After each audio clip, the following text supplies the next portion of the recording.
Alors, les collections du département dans leur ensemble couvrent une très vaste aire géographique qui s'étend de l'Espagne jusqu'à l'Inde. Et chronologiquement, les œuvres datent du 8e siècle jusqu'au 19e siècle.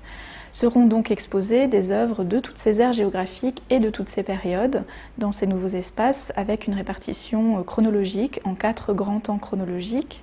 Les premiers temps de l'islam, le temps du califat, jusqu'au XIe siècle environ, puis le temps de la dispersion jusqu'au XIIIe siècle, la fin du Moyen-Âge, pourrait-on dire, même si c'est un anachronisme pour les arts de l'islam, entre le XIIIe et le XVe siècle, et les 3 grands empires modernes du XVIe au XVIIIe siècle. Et notre présentation, en revanche, s'arrêtera au tout début du XIXe siècle, puisque nous avons considéré que les arts de l'islam au XIXe siècle commençaient à s'acculturer, à rentrer dans une culture qui va devenir de plus en plus mondialisée et qui va ouvrir sur la culture du XXe siècle, qui est une autre culture. Alors, les collections couvrent énormément de techniques et de matériaux différents. Une grande partie de nos collections est effectivement constituée de céramique, mais nous avons aussi énormément de métaux. Nous avons des verres, nous avons des bois, nous avons de la pierre, du stuc. La variété des matériaux est très très grande. Mais il faut toujours garder en tête que ces œuvres sont généralement, pour la plupart, dédiées à des élites urbaines et que la commande est tout de même une commande généralement de personnes relativement aisées. Je peux vous parler d'une de ces œuvres. On va prendre par exemple la tête de prince en stuc moulé qui a été choisie. Il se trouve que c'est celle-ci. Il s'agit donc d'une tête de prince en semi-ronde bosse, c'est-à-dire qu'il ne s'agit pas d'une sculpture autour de laquelle on peut tourner complètement.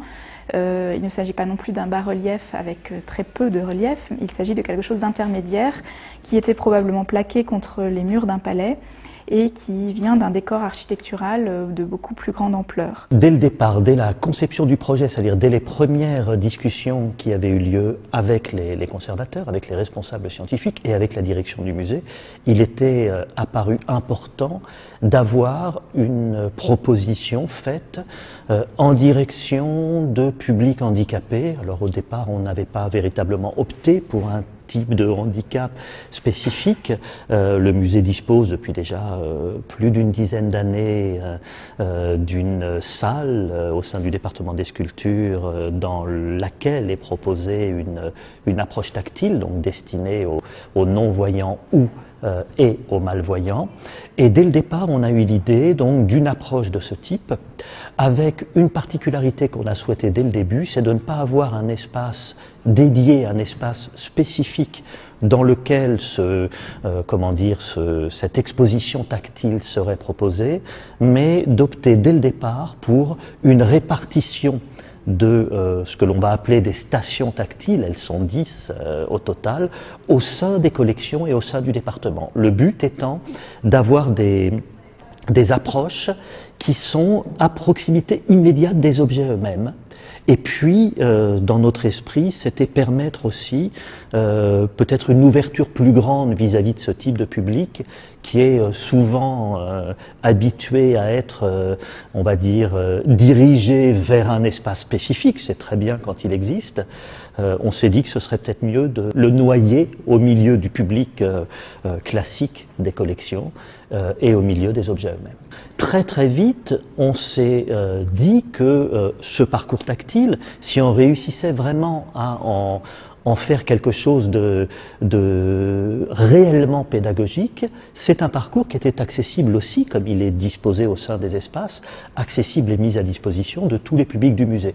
Et on s'est dit dès le départ que l'une des cibles qu'on pouvait viser, en plus du public des non et malvoyants, c'était un public de famille, en se disant que des parents et enfants sont sans doute très très démunis au sein des collections, parce que c'est pas une civilisation qu'on connaît très bien, ça n'est pas une approche très facile que l'on a avec les objets d'art originaires du monde islamique, et on s'est dit que le parcours tactile simplifié qu'on allait proposer pouvait être aussi une accroche pour d'autres types de publics présents au sein des collections. Donc dès le départ, on s'est dit il nous faut un fil rouge qu'on va suivre et qu'on va proposer au public.